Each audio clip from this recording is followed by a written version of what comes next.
Oi gente, meu nome é André, esse aqui é mais um vídeo do projeto Morei no Exterior. Se você não sabe o que é o projeto, acesse o link aqui embaixo na descrição para você ver a apresentação. Neste vídeo vamos falar sobre medidas assistencialistas da França. Eu dividi o vídeo em 5 tópicos.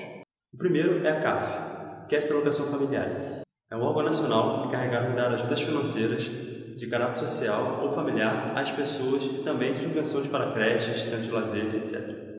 A CAF possui 4 domínios de intervenção. O primeiro é ajuda para bebês, que dão benefícios, entre eles dinheiro para a família quando tem filhos e financia equipamentos e serviços. O segundo é crianças e jovens. Fornece ajudas financeiras para a educação e lazer. Por exemplo, uma quantia na volta às aulas para a compra de material escolar e tem até mesmo bolsa lazer para que a mãe possa viajar com o filho. A terceira é solidariedade e inserção. Visa ajudar os pobres, os isolados e deficientes a se inserir na sociedade. E o quarto é sobre alojamento, que foi o qual eu fui diretamente beneficiado. Fornece ajuda para pagar o aluguel e também empréstimos para a residência principal, dependendo dos recursos de cada um. Eu vou falar um pouco mais sobre o benefício que eu recebi, que foi do alojamento, que basicamente o governo paga para o estrangeiro, eu como brasileiro na França, pagava para mim também, de 20% a 60%, 30% a 50% do valor do aluguel do imóvel. Então, por exemplo, eu morei em 3 lugares diferentes. Na primeira cidade, morei numa residência estudantil em Nantes, cujo aluguel era 380 euros. A CAF pagava 160, logo no final eu pagava 220. É importante aqui levar em conta que o salário mínimo na França, líquido, chamado SMIC, é de 1.144 euros. Esse valor é atualizado em 2016. Também em Nantes eu morei numa casa no centro da cidade que tinha 108 metros quadrados e o aluguel custava 1.040 euros. Eu dividia com mais 2 pessoas. Então, logo cada morador pagava mais ou menos 350 euros. A CAF me dava ajuda de 140 euros. Logo, eu pagava 210 euros. Isso dá mais ou menos 40% do aluguel que ela pagava para mim. Numa outra cidade, menorzinha, de mais ou menos 50 mil habitantes, chamada La Roche-sur-Yon, eu morei num kitnet de 36 metros quadrados. O aluguel era 410 euros. E a CAF me pagava 250 euros, isso dá 60% do aluguel. Eu pagava basicamente 160 euros para morar.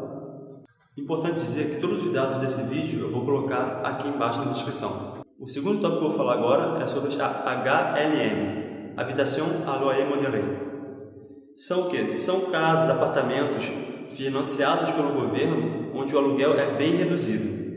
Só como exemplo, a nível nacional, para um apartamento de 70 metros quadrados, onde uma família de 4 pessoas pode viver bem, o aluguel na França varia entre 320 a 540 euros. Considerando de novo que os MIC é aproximadamente 1.100 euros, então de 27 a 47% da renda familiar é reservada para pagar o aluguel. Isso considerando uma pessoa só, recebendo os MIC. Se mais um habitante da casa ganhar os MIC, então a renda familiar aumenta, então no caso essa porcentagem reservada ao aluguel diminui. Dados de 2005 mostram que essas habitações de baixo custo abrigavam mais de 12 milhões de pessoas na França, ou seja, 19% da população na época. Hoje em dia, a população da França é de 66 milhões. A população de 2005 era de 63 milhões, então não variou muito. Aqui é importante ressaltar que o programa leva em conta o simples aluguel dos imóveis, diferente do Minha Casa Minha Vida aqui no Brasil, que financia a compra de casas, de imóveis. O terceiro tópico é falar sobre as bolsas para financiar os estudos. O governo oferece vários tipos de bolsas de estudo para os franceses mais necessitados. E algumas dessas bolsas servem também para os estrangeiros. No caso dos estudantes franceses, existem diversas bolsas para financiar os estudos, seja no ensino fundamental, no ensino médio ou superior. Por exemplo, existem bolsas de critérios sociais, bolsas pelo mérito, para mobilidade internacional, empréstimo para estudantes, e ajuda para alojamento estudantil, como eu falei no tópico anterior. Vou mostrar alguns exemplos de bolsas para o caso do ensino superior. Existe a bolsa de critério social, que ela é dividida em escalas. Vai desde a exoneração da taxa de inscrição da faculdade até bolsas de ajudas que variam até 5.500 euros aproximadamente, anuais, o que dá mais ou menos 460 euros por mês. E, incrivelmente, aproximadamente 30% dos estudantes na França têm essa bolsa. Essa bolsa é atribuída em função de 3 critérios diferentes. Primeiro, a condição financeira dos pais ou do tutor legal, o número de filhos e o distanciamento entre o domicílio e o local de estudos. Em seguida, outra bolsa para ajudas locais. Alguns departamentos e regiões da França oferecem bolsas de estudos, ajuda de transportes e empréstimos. Por exemplo, onde eu morei, na região do Pays de la Loire, existia uma bolsa, que era tanto para os franceses quanto para os estrangeiros. Em seguida, tem ajudas de urgência. Em dificuldades repentinas e graves, como ruptura familiar, pode-se obter apoio da FNAU, que é Fundo Nacional de Ajuda de Urgência, que fornece uma ajuda rápida e personalizada, pontual ou durável. Cuidado, existe uma grande diferença entre essas ajudas com o ProUni. O que é o ProUni?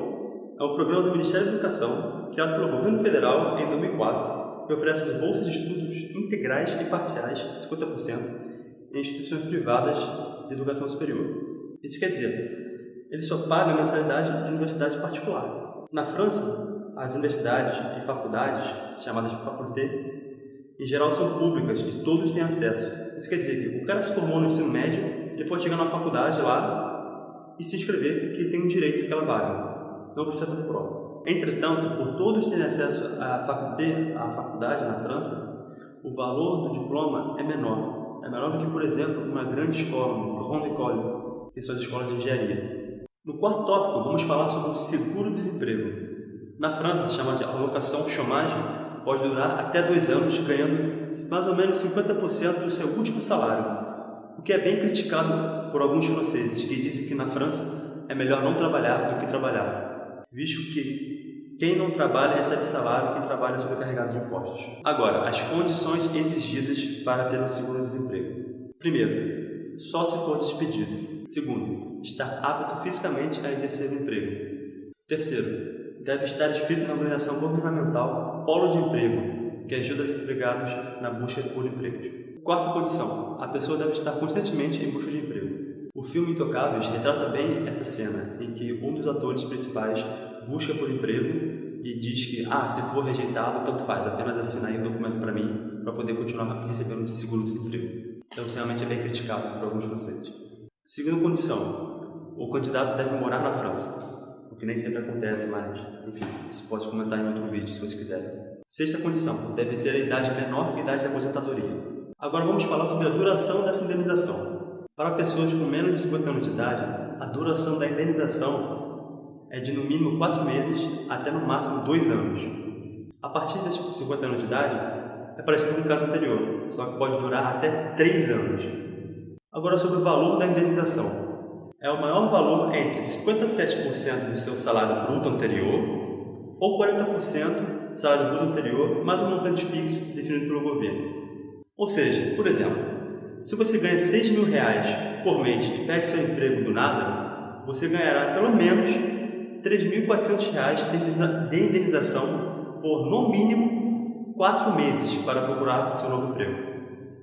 Em relação ao Brasil, isso chega a ser surreal.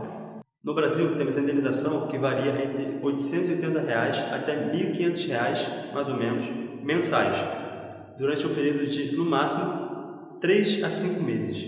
E por último, vou falar sobre o quinto tópico, que não é medida essencialista, mas acho que cabe aqui, que é sobre a Cruz Vermelha Francesa. O que eu achei interessante lá é que disponibilizam containers nas ruas, assim, para você poder fazer doações de roupa ou calçados. Logo, isso facilita as pessoas a fazerem doações, porque você não precisa ir até a sede. Além disso, você pode se tornar membro e fazer doações financeiras mensalmente e receber uma revista periódica com informações sobre como o dinheiro doado está sendo empregado, que é muito importante, porque se você doa, você quer saber se está realmente sendo empregado, né? E como. Então é isso aí, gente. Obrigado por ter assistido o vídeo, chegamos ao fim. E se você gostou da ideia do projeto, do Moreno Exterior, compartilhe o vídeo ou participe.